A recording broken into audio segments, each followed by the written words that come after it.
Hello नमस्कार दोस्तों।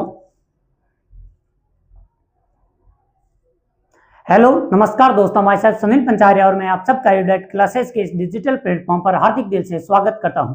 तो दोस्तों, हमने अपनी जो मुहिम के अंदर इंडियन पॉलिटिक्स से रिलेटेड जो टॉपिक पर चर्चा करनी शुरू की थी, वो टॉपिक आज का हमारा जो रखा गया है वो है भारत के controller and auditing general of India यानी कि कैग, और हिंदी में बोले तो नियंत्रक एवं महालेखा परीक्षक। नियंत्रक एवं महालेखा परीक्षक, जैसा कि इनके नाम से पता चल रहा है कि ये भारत के संचित निधि से या भारत की तमाम निधियों से होने वाले खर्च पर नियंत्रण रखेंगे और उसका ऑडिटिंग करेंगे, यानी कि उसकी परीक्षण करेंगे कि क्या खर्च हुआ, कितना खर्च हुआ, क्या उतना खर्च हुआ जितने की जरूरत थी, और या फिर हमारी निधि से पैसा ज्यादा निकाला गया जबकि खर्च कम हुआ, या फिर तमाम प्रकार के जो भारत की सरकारें आगे के समझौते करती हैं तमाम कंपनियों के साथ, उनमें कितनी सच्चाई थी, कितने प्रकार के घोटाले हुए। इन तमाम बिंदुओं पर चर्चा करने के लिए, इन तमाम बिंदुओं की जांच करने के लिए भारत के संविधान के अंदर एक नया पद बनाया जिसका नाम था कैग यानी कि नियंत्रक एवं महालेखा परीक्षक। तो आइए आज की हमारी इस क्लास के अंदर हम देखते हैं कि कैग से रिलेटेड कौन कौन से आर्टिकल हैं जिन्हें हमें पढ़ना चाहिए, और कैग से रिलेटेड ऐसे कौन से क्वेश्चन हैं जो कि इन डेप्थ में जाकर कंफ्यूज करने के लिए पूछे जाते हैं। कैग से रिलेटेड इन आर्टिकल पर चर्चा करने के साथ में कुछ ऐसी चीजें जो कि प्रैक्टिकली होती हैं लेकिन संविधान में नहीं है, उन पर भी आज की हमारी चर्चा रहेगी। फॉर एग्जाम्पल, जैसे किसी कंपनी का नाम आ जाता है, कई बार ऐसे क्वेश्चन आए हैं, नीचे कुछ कंपनियां दे रखी होती हैं और उनका नाम पूछा जाता है कि इनमें से किसका परीक्षण कैग करते हैं। तो इनके बारे में हमें थोड़ी सी डेप्थ में जानकारी चाहिए और कैग की शक्तियों के बारे में जानना होगा और कैग के पद को पूर्ण रूप से समझना पड़ेगा, तब जाकर जो आने वाले परीक्षाओं में प्रश्न बनते हैं उनका हम जवाब थोड़ा लॉजिकल दे पाएंगे। वरना कैग के अंदर आर्टिकल केवल 4 लिखे गए हैं, 148 से लेकर 151 तक, लेकिन कैग की शक्तियां और कैग अपने आप में बहुत ही ज्यादा गौरवशाली पद है। और बाबा साहब भीमराव अम्बेडकर ने तो यहाँ तक कहा था कि भारत के संविधान में लिखे गए तमाम पदों में से सर्वाधिक महत्वपूर्ण अगर कोई पद है तो वो कैग का है। यानी कि जब इस पद को संविधान निर्माता सभा के जो प्रारूप समिति के अध्यक्ष हैं वो अगर ये कहते हैं कि ये भारत के संपूर्ण संविधान में सर्वाधिक महत्वपूर्ण पद है, तो इसके बारे में ऑब्वियस है कि हमें अपनी समझ थोड़ी अच्छी डेवलप करनी पड़ेगी। तो आइए इस समझ को डेवलप करने के लिए हम देखते हैं कि इनसे रिलेटेड हमें किन किन प्रकार के थियोरेटिकल पोर्शन को देखना चाहिए और किस प्रकार की प्रैक्टिकल अप्रोच अपनानी चाहिए, उसके बाद किस तरीके से हमें एमसीक्यूज पर ट्राई करनी चाहिए। और इनसे रिलेटेड हमसे जुड़ने के लिए या फिर हमसे रिलेटेड जो भी आपको पीडीएफ वगैरह किसी चीज की जरूरत हो तो डिस्क्रिप्शन में दिए गए हमारे लिंक पर क्लिक करें और टेलीग्राम चैनल को ज्वाइन कर सकते हैं। तो आइए हम हमारी इस क्लास को आगे बढ़ाते हैं। आज का हमारा टॉपिक है नियंत्रक एवं महालेखा परीक्षक। क्या ये संविधान के अंदर दिया गया पद है? तो जी हाँ, ये भारत के संविधान के अंदर दिया गया पद है और इससे रिलेटेड आर्टिकल है 148 से लेकर 151 तक।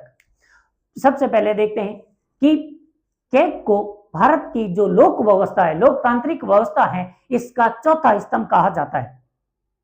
जो 4 स्तंभ हम नॉर्मली सुनते हैं, विधायिका, व्यवस्थापिका, कार्यपालिका, न्यायपालिका और चौथा मीडिया, इनसे अलग एक और 4 पद होते हैं और उसके अंदर कैग एक महत्वपूर्ण पद रखता है। तो इसको कैग को बोलते हैं चौथा स्तंभ, जिसके अंदर एक यूपीएससी भी आता है, भारत का निर्वाचन आयोग भी आता है, कैग भी आता है। तो ये भारत की लोकतांत्रिक व्यवस्था को जिंदा रखने के लिए सबसे ज्यादा इंपॉर्टेंट जो पिलर होते हैं उनमें से एक है। और इनके बारे में बाबा साहब ने जो कमेंट की थी वो मैंने बता दी। बाबा साहब ने कहा था कि ये भारत के संविधान का सबसे ज्यादा महत्वपूर्ण पद है, यानी कि ऑब्वियस है कि ये पद बहुत ज्यादा इंपॉर्टेंस रखता है। तो अब देखते हैं कि इनके जो आर्टिकल 148 दे रखा है, आर्टिकल 148 किन किन चीजों के बारे में प्रावधान करता है। आर्टिकल 48 का सब क्लोज, काफी सब क्लोज हैं जो आर्टिकल 48 के अंदर डाल रखे हैं और यहाँ पर प्रत्येक सब क्लोज को हमें समझना चाहिए और इनसे रिलेटेड देखना चाहिए कि कौन सी बातें एक्चुअल में संविधान में लिखी गई है। तो देखते हैं, सबसे पहले आर्टिकल 148 का सब क्लोज 1 है, वो कहता है कि भारत का एक नियंत्रक एवं महालेखा परीक्षक होगा, यानी कि controller and auditing general of India पद होगा। और इनको राष्ट्रपति नियुक्त करेंगे। इनकी नियुक्ति कौन करेंगे? राष्ट्रपति करेंगे। और राष्ट्रपति एक वारंट जिस पर राष्ट्रपति के हस्ताक्षर किए जाते हैं और वो वारंट जारी करेंगे और इस वारंट के द्वारा भारत के राष्ट्रपति भारत के कैग की नियुक्ति करते हैं। दूसरी चीज, इसके अंदर जो आर्टिकल 148 का सब क्लोज 1 है, इसी के अंदर दिया गया है इनको कैग को किस आधार पर हटाया जाएगा और हटाने की जो प्रक्रिया होगी वो कौन सी होगी। यानी कि कैग का पद होगा और भारत का कोई भी व्यक्ति कैग बनने के योग्य है। इसके लिए आपको अलग से कोई प्रकार की विशेष शर्त रखने की जरूरत नहीं है। भारत का प्रत्येक नागरिक कैग बन सकता है। और इसकी नियुक्ति कौन करेंगे? राष्ट्रपति एक अधिपत्र यानी कि वारंट जारी करेंगे, उसकी सहायता से भारत के राष्ट्रपति कैग की नियुक्ति करेंगे। कैग को किस आधार पर हटाया जाता है, उसका कार्यकाल क्या है, इसके बारे में आर्टिकल 148 ही बताता है कि कैग का कार्यकाल 5 वर्ष होगा या फिर सेवानिवृत्ति की आयु 65 ईयर्स होगी। इनमें से 6 वर्ष, इनमें से जो भी पहले होगा उसके आधार पर कैग का पद खाली करवा दिया जाएगा। यानी कि कोई व्यक्ति अगर 60 ईयर्स का है तो फिर वो अगले 5 साल तक यानी 65 ईयर्स तक वो अपने पद पर रहेगा और उसके बाद उसका पद खाली हो जाएगा। और अगर वो 58 का है तो 58 का 65 तक पहुंचने में 7 ईयर्स लगेंगे, लेकिन वो टोटल पद कितने साल तक पद पर रह सकता है? वो है 6 ईयर्स, यानी कि वो 6 साल तक अपने पद पर रहेगा, अन्यथा वो 65 ईयर्स पहुंचने तक अपने पद पर रहेगा। जो भी कम है उतने समय तक कैग अपने पद पर बना रहता है। तो कैग की नियुक्ति राष्ट्रपति करते हैं वारंट द्वारा और कैग का कार्यकाल 6 वर्ष होता है और सेवानिवृत्ति की आयु 65 ईयर्स होती है। यहाँ सुप्रीम कोर्ट और इसमें कंफ्यूजन होगा, सुप्रीम कोर्ट में कोई कार्यकाल नहीं होता है, वहां केवल 65 ईयर सेवानिवृत्ति की आयु है। और जबकि कैग का कार्यकाल भी है और सेवानिवृत्ति की आयु भी है। कार्यकाल 6 वर्ष है, सेवानिवृत्ति की आयु 65 ईयर्स है। अब देखते हैं कि कैग को अगर ये तो उसकी आयु के अकॉर्डिंग हटाया जाएगा या फिर पद पर बनाया जा सकता है। लेकिन अगर कैग को हटाना हो, खुद अगर सरकार चाहती है उन्हें हटाने के लिए, तो क्या प्रावधान है? क्या कैग राष्ट्रपति के प्रसाद पर्यंत अपने पद पर रहते हैं? तो जवाब होगा जी नहीं। कैग एक स्वतंत्र पद है और इस पद पर बने रहने वाले अधिकारी को बहुत सी स्वतंत्रताएं होती हैं। उनमें से एक है कि राष्ट्रपति कैग को अपनी इच्छा से नहीं हटा सकते, कैग को संसद हटाती है और संसद उसी आधार पर और उसी प्रक्रिया से हटाएगी जिस आधार और जिस प्रक्रिया से संसद सुप्रीम कोर्ट के जज को हटाती है। अब हमें याद है कि सुप्रीम कोर्ट के जज को हटाने की जो प्रक्रिया है वो भारत की संसद ने तय कर रखी है और वैसे भी विधि भी बना रखी है, न्यायाधीश जांच अधिनियम 1968 वाला। और संविधान के अंदर भी लिखा हुआ है कि राष्ट्रपति की अनुमति से ऐसा प्रस्ताव जो कि किसी भी सदन के अंदर लाया जा सकता है, लाने वाले सदस्यों की संख्या लोकसभा है तो 100 होनी चाहिए और राज्यसभा है तो 50 समर्थक होने चाहिए। उसके बाद किसी भी सदन के अंदर प्रस्ताव लाया जा सकता है, उस प्रस्ताव पर पहला सदन जांच करवाएगा और जिसके अंदर सुप्रीम कोर्ट के जज, हाई कोर्ट के जज और कोई विधि वेता ऐसे 3 सदस्यीय कमेटी बनाएंगे और वो जांच करेगी। अगर वो जज गुनहगार यानी कि आरोपी सिद्ध हो जाता है तो फिर उसको हटाने के लिए रिमूवल ऑफ जजेस नाम का एक प्रस्ताव पारित होगा और दोनों सदन विशेष बहुमत से पारित करेंगे, तब जाकर सुप्रीम कोर्ट का जज अपना पद खाली करता है। वैसी ही प्रक्रिया हमें कैग को हटाने के लिए अपनानी पड़ेगी। आधार क्या है? आधार है अक्षमता और कदाचार, यानी कि साबित कदाचार और अक्षमता के आधार पर सुप्रीम कोर्ट के जज को जैसे हटाया जाता है वैसे ही कैग को हटाया जाएगा। और किसी भी आरोप पर आप कैग को नहीं हटा सकते। कैग को हटाने के लिए पहले आपको साबित करना पड़ेगा कि इनका जो व्यवहार है वो कदाचार है, यानी कि बुरा व्यवहार है, और या फिर वो इस पद पर रहने के योग्य नहीं है, असक्षम हो गए हैं। ऐसी परिस्थिति में आप इनको इनके पद से इस प्रक्रिया के द्वारा हटा सकते हो। यह आर्टिकल 148 का सब क्लोज 1 बताता है। उसके बाद देखते हैं सब क्लोज 2। सब क्लोज 2 बताता है कि कोई भी व्यक्ति भारत का कैग बन सकता है और कैग को राष्ट्रपति या राष्ट्रपति द्वारा कोई नियुक्त व्यक्ति अनुसूची 3 के अनुसार जो शपथ दे रखे हैं उसके अनुसार शपथ दिलाएंगे। इनके बारे में हम योग्यताओं के बारे में बात कर चुके हैं, अब शपथ की बात है। शपथ अनुसूची 3 के तहत दिलाई जाएगी। और दिलाते कौन है? राष्ट्रपति शपथ दिलाते हैं या राष्ट्रपति द्वारा नियुक्त कोई व्यक्ति कैग को शपथ दिलाएंगे। उसके बाद सब क्लॉज 3 है, वो बताता है कि कैग के वेतन और भत्ते भारत की संचित निधि पर भारित होंगे। यानी कि जब तक कैग अपने पद पर हैं तब तक कैग के पद पर कोई भी प्रकार का अलाभकारी परिवर्तन नहीं किया जाएगा उनके वेतन और भत्तों में। और कैग का जो वेतन और भत्ते हैं वो भारत की संचित निधि पर भारित हैं। तो ये प्रावधान क्या बताता है? ये प्रावधान भारत के जो कैग पद हैं इसको स्वतंत्रता दिलाता है कि ऐसा नहीं है कि संसद आपके वेतन भत्तों में कटौती करने का झांसा देकर या दबाव डालकर आपसे कोई काम करवाए, क्योंकि इनके काम बहुत ज्यादा भयानक है। इसलिए संसद की शक्ति पर अंकुश लगाता है आर्टिकल 148 का सब क्लॉज 3। वो कहता है कि संसद किसी भी परिस्थिति में केवल वित्तीय आपात को छोड़कर इनके वेतन और भत्तों में कोई प्रकार का अलाभकारी परिवर्तन नहीं कर सकती। उसके बाद एक और प्रावधान है जो बताता है, ये भी इस कैग पद को स्वतंत्रता दिलाने के लिए है। और ये आर्टिकल 148 का सब क्लॉज 4 कहता है कि कैग को अपनी सेवा मुक्ति के बाद, यानी कि या तो वो 6 ईयर्स तक अपने पद पर रह चुके हैं या फिर उनकी आयु 65 ईयर्स हो चुकी है, ऐसी परिस्थिति में जब वो अपने सेवा कार्यकाल से मुक्त हो गए हैं, मुक्त होने के बाद वो भारत सरकार या किसी भी राज्य सरकार के अधीन कोई भी प्रकार का लाभ का पद धारण नहीं करेंगे। और ये बात भारत के संविधान के अंदर लिखी गई है कि सेवा मुक्ति के बाद वो कोई भी लाभ का पद धारण नहीं कर सकते।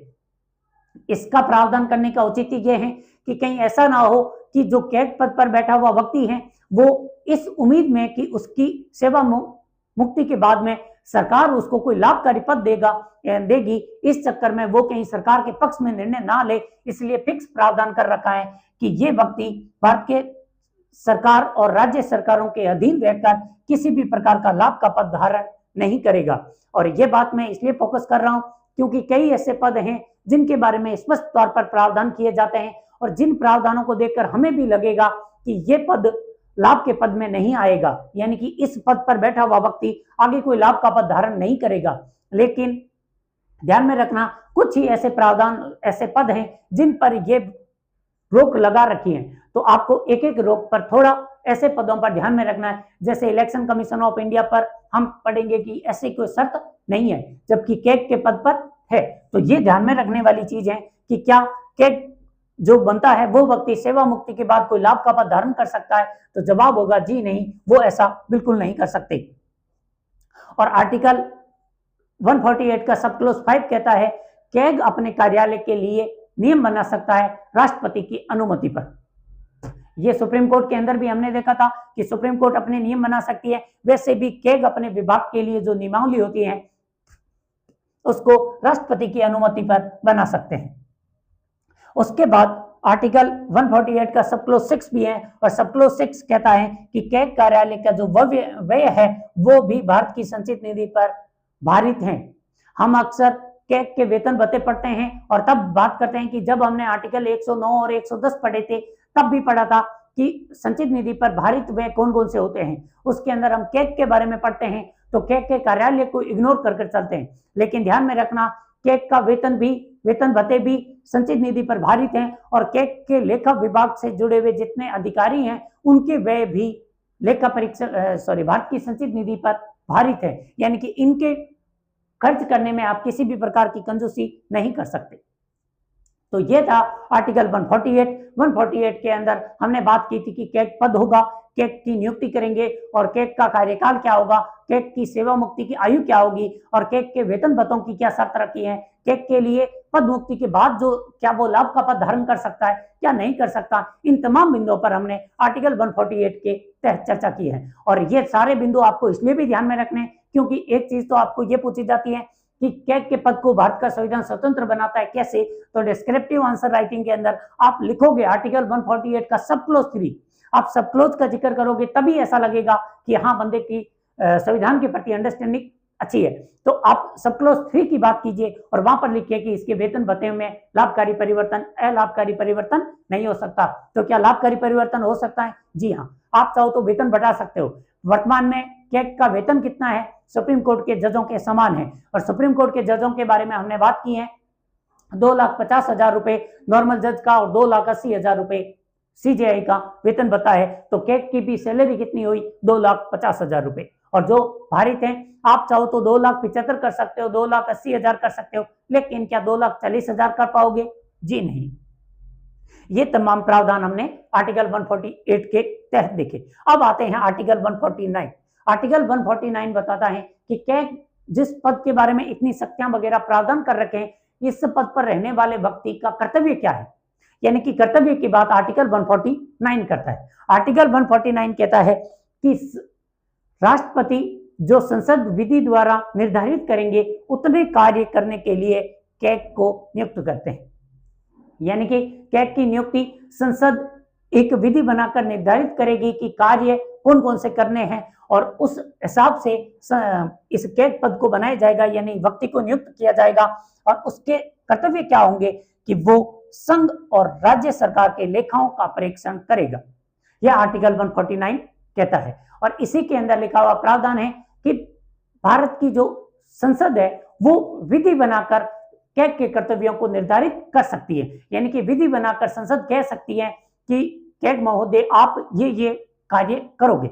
और क्या भारत की संसद ने ऐसा कानून बनाया? जी हाँ, भारत की संसद ने यह कानून बनाया, कैग कर्तव्य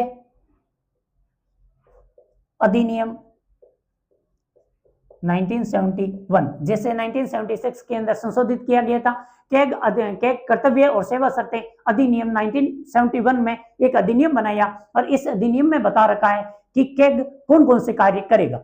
फॉर एग्जाम्पल, कैग भारत की संचित निधि से होने वाले तमाम प्रकार के व्यय का लेखा परीक्षण यानी ऑडिटिंग कर सकता है। कैग भारत की लोक लेखा जो निधि होती है उसके बारे में भी जांच कर सकता है, परीक्षण कर सकता है। कैग भारत की आकस्मिक निधि से होने वाले तमाम प्रकार के व्यय की भी जांच कर सकता है।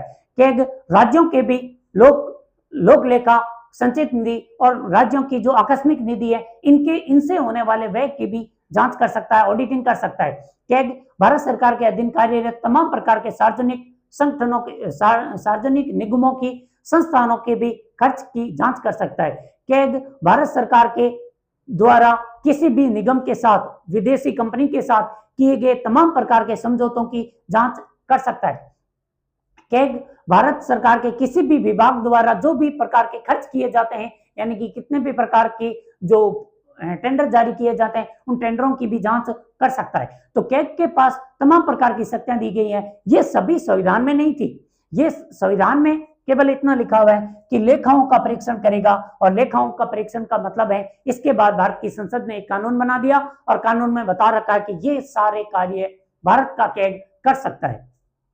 अब देखते हैं आर्टिकल 150 क्या कहता है। आर्टिकल 150 कहता है कि जो कैग भारत की संघ सरकार के भी व्ययों का लेखा परीक्षण करेगा, और कैग जो राज्य होते हैं उनके भी व्यय का लेखा परीक्षण करेगा। इनके अलावा ये भी भारत का संविधान बताता है, यानी कि जो अधिनियम बना रखा है इसके अंदर विस्तृत चर्चा कर रखी है कि कैग कौन कौन से कार्य करेगा। इन तमाम कार्यों के आधार पर कैग भारत सरकार को 3 प्रकार की रिपोर्ट नॉर्मली जारी करते हैं। इसके बारे में हमने जब वित्तीय समीक्षा पढ़ी थी तब भी बोला था कि कैग 3 प्रकार की रिपोर्ट जारी करते हैं।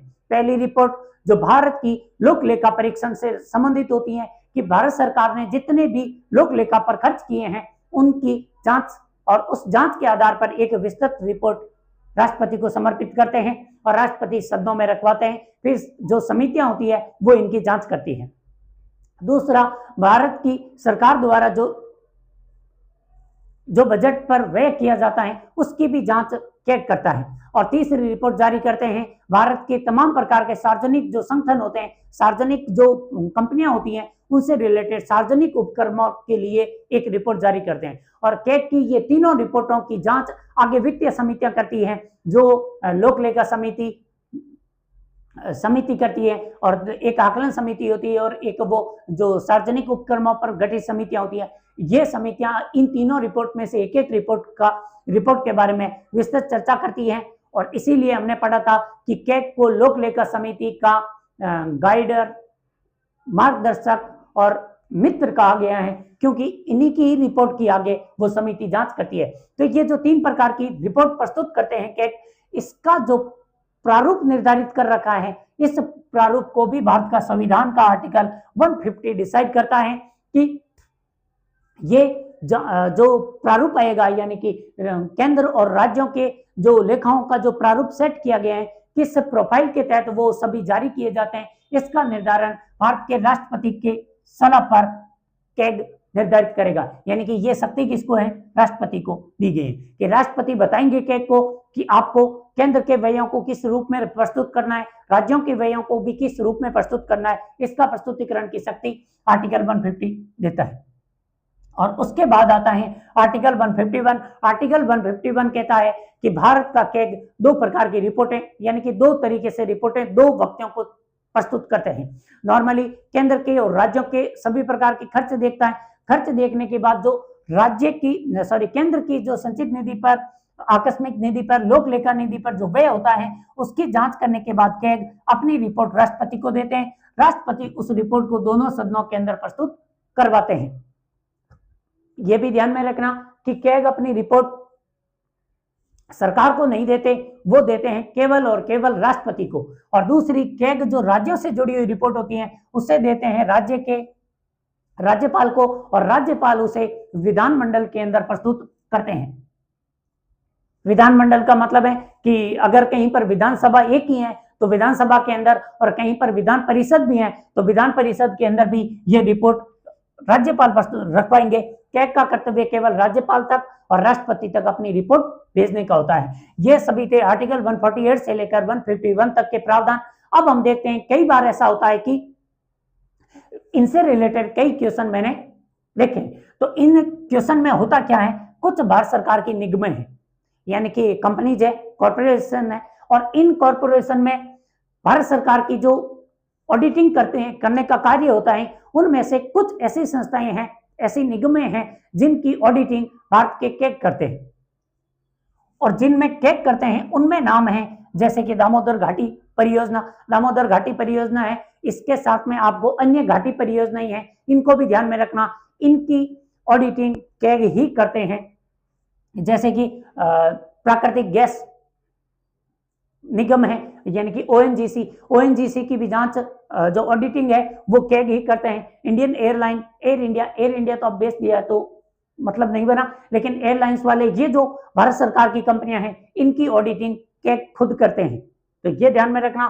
दूसरी, ऐसे निगम जिनके अंदर कैग को पूर्ण शक्ति नहीं है, भारत सरकार कुछ निजी ऑडिटर अपॉइंट करती हैं और वो ऑडिटर कैग की सलाह पर कार्य करते हैं। यानी कि पूर्ण निरीक्षण तो कैग नहीं करता, लेकिन कैग के अधीन कुछ प्राइवेट ऑडिटर होते हैं, उनको भारत सरकार नियुक्त करती है और ये भारत सरकार के अधीन भी जांच करते हैं। उनमें है जैसे कि आईएफएससी, यानी कि जो भारत की औद्योगिक वित्तीय निगम होते हैं, औद्योगिक वित्तीय निगम की भी जांच निजी अंकेक्षक करते हैं, यानी कि प्राइवेट ऑडिटर करते हैं। और केंद्रीय खाद्य निगम है, उसकी भी ऑडिटिंग ये निजी यानी प्राइवेट ऑडिटर ही करते हैं। लेकिन अब ध्यान में रखने वाली बात है, जो सर्वाधिक कंफ्यूजिंग लगता है वो ये है, क्योंकि ये सभी जो निगमें हैं ये भारत सरकार की हैं, इसलिए हम जानते हैं कि आर्टिकल 149 के तहत जो भारत सरकार ने, भारत संसद ने अधिनियम बनाया है, कैग के कर्तव्य अधिनियम, उसके तहत अधिकांश निगमों को, अधिकांश संस्थानों को कैग के अधीन कर रखा है। लेकिन यहाँ पर जो मैं यहाँ एग्जाम्पल देने वाला हूँ, इनको ध्यान में रखना, इनकी ऑडिटिंग कैग नहीं करते हैं। उनमें कौन कौन से हैं? RBI, reserve bank of India, state bank of India, LIC और फूड कॉर्पोरेशन ऑफ इंडिया, यानी कि भारतीय खाद्य निगम। ऊपर केंद्रीय खाद्य निगम था, नीचे भारतीय खाद्य निगम है। भारतीय एफसीआई है खाद्य निगम, भारतीय खाद्य निगम, इसकी एलआईसी की, एसबीआई की, आरबीआई की, क्योंकि ये तो फाइनेंशियल क्षेत्र से जुड़े हुए संस्थान है और इनकी ऑडिटिंग रेगुलरली होती रहती है, इसलिए इनके ऑडिटर होते हैं वो होते हैं पूर्ण रूप से प्राइवेट ऑडिटर। ये प्राइवेट ऑडिटर के अधीन कार्य करते हैं। तो इन लास्ट वालों को हमेशा ध्यान में रखना, इन्हीं में ही कंफ्यूजन होगा। ऊपर वालों में तो कहीं ना कहीं दोनों में ही कैग शामिल है, लेकिन ये वो संस्थानें हैं जिनकी ऑडिटिंग ये लोग खुद करवाते हैं। प्राइवेट ऑडिटर लेकर खुद तो क्या करवाते हैं, मतलब भारत सरकार करवाती है, प्राइवेट ऑडिटर लेकर, ये कैग के अधीन नहीं आते हैं। ये विशेष तौर पर ध्यान में रखने वाली बात थी, जो कंफ्यूज कर सकती है, क्योंकि हम कैग को बहुत ज्यादा बड़ा पद मानकर चलते हैं, इसलिए ऐसी परिस्थितियों में हमें डाउट होने के चांसेस बन जाते हैं। ये वाला जो पोर्शन है ये कैग के प्रैक्टिकल फील्ड से रिलेटेड है, यानी कि जो सिद्धांत दिए हुए हैं आर्टिकल 148 से लेकर 151, इसके अलावा जो प्रावधान है वो जो प्रैक्टिकली होता है उनके बारे में ये चीजें हैं कि कैग इन सभी चीजों के बारे में इतनी शक्ति रखता है। और ये लास्ट वाली लाइन याद रखना कि आरबीआई, एसबीआई, एलआईसी, एफसीआई, इनकी ऑडिटिंग कैग नहीं करता है। चलिए, तो ये थे कैग से रिलेटेड कुछ प्रावधान। अब कैग के बारे में देखते हैं कि पद के बारे में क्या प्रावधान है, और इस पद की हम ब्रिटेन के जो कैग हैं उनके साथ परीक्षण करके देखते हैं कि इस पद में क्या शक्ति है। तो दोस्तों, हमारे जो कैग हैं इनका नाम देखते हैं, नियंत्रक एवं महालेखा परीक्षक, यानी कि ये दो कार्य करने चाहिए। एक, भारत सरकार द्वारा किए जाने वाले खर्च पर नियंत्रण भी कर सकते हो, और दूसरा, जो खर्च कर दिया उसकी ऑडिटिंग भी कर सकते हो। ऐसा पद के नाम से ऐसा लगता है, लेकिन वास्तविकता इससे थोड़ी अलग है। कैसे अलग है? कि भारत के जो कैग हैं उनको नियंत्रण की कोई प्रकार की शक्ति नहीं है। कैसे नहीं है भाई? इसका मतलब है कि भारत का कैग जब भारत सरकार के खर्चों की जांच करते हैं तो पहली चीज वो खर्च हो जाने के बाद जांच करते हैं, उसके बाद देखते हैं कि क्या सरकार ने सही किया था, क्या सरकार ने गलत किया। तो खर्च होने के बाद जांच करने के फायदे क्या है? अगर किसी ने घोटाला करना था तो वो तो घोटाला कर चुका है, उसके बाद जांच करने का क्या औचित्य होगा? भारत के कैग को ये शक्ति नहीं है कि भारत की सरकार जब भी बजट में कुछ व्यय मांगती है, यानी बजट से अपने लिए कुछ अनुदान की मांग करती है, तो उस अनुदान की मांग की जांच करे। जबकि ब्रिटेन के अंदर कैग को यह शक्ति है कि कोई भी मंत्रालय जब अनुदान की मांग करते हैं तो उससे पहले अनुदान की मांग की कैग जांच करता है। अगर कैग को लगता है कि इस स्कीम के लिए, पॉलिसी के लिए भारत सरकार को 4000 करोड़ की बजाय 3000 करोड़ रुपए की जरूरत है, तो फिर संचित निधि से 3000 करोड़ रुपए ही निकलेंगे। जबकि भारत के अंदर अनुदान की मांगों पर जांच तो होती है, लेकिन वो विभागीय समितियां कुछ 14-15 दिनों के भीतर जांच करके अपनी रिपोर्ट दे देती हैं, उसके आधार पर ही पैसे निकाल दिए जाते हैं। जबकि कैग से कोई प्रकार की अनुमति नहीं लेते। कैग तो केवल खर्च हो जाने के बाद जाएगा, जांच करेगा, उसके बाद बताएगा कि हाँ, इस पर खर्च करने की जरूरत थी या फिर नहीं थी, इसमें कितने का घोटाला हुआ, कितने का नहीं। तो पहली चीज ध्यान में रखना, भारत के कैग को नियंत्रण की शक्ति नहीं है। और यह भी कंफ्यूजिंग लगेगा क्योंकि एग्जाम के अंदर यही शब्द लिखा हुआ मिलेगा कि भारत के नियंत्रक एवं महालेखा परीक्षक को नियंत्रण की शक्ति दी गई है, तथा महालेखा यानी कि लेखा परीक्षण की, यानी कि इंग्लिश में ऑडिटिंग वर्ड मिलेगा, यहाँ कंट्रोलर मिलेगा, यहाँ पर ऑडिटिंग मिलेगा, ऑडिटिंग की शक्ति दी गई है। और नाम देखने के बाद ऐसा ही लगेगा कि ऑब्वियस है कि इसका नाम ही नियंत्रक है, तो नियंत्रण की शक्ति तो होगी। लेकिन ध्यान में रखना, भारत के कैग को कोई नियंत्रण की शक्ति नहीं है। ये ब्रिटेन के कैग से हमारा वाला कैग थोड़ा कमजोर प्रतीत जरूर होता है। उसके बाद फैक्ट अगर ध्यान में रखना हो तो भारत के पहले कैग थे वो थे नरहरि राव, और वर्तमान में सुश्री टीसी जी। तो ये जो वर्तमान के कैग हैं, और इनके बारे में, वैसे कैग के बारे में ऐसा व्यक्तिगत तौर पर प्रश्न बहुत ही कम चांसेस बनते हैं, लेकिन वो तो 2025 में पद पर आई हैं टीसी जी, तो इनके बारे में आप जरूर ध्यान में रख सकते हैं। और ये कैग के बारे में तमाम चर्चा थी। आई होप कि ये आपको एक अच्छी बेटर अंडरस्टैंडिंग देने में हेल्पफुल रहेगा। तो मिलते हैं नेक्स्ट वीडियो में। धन्यवाद।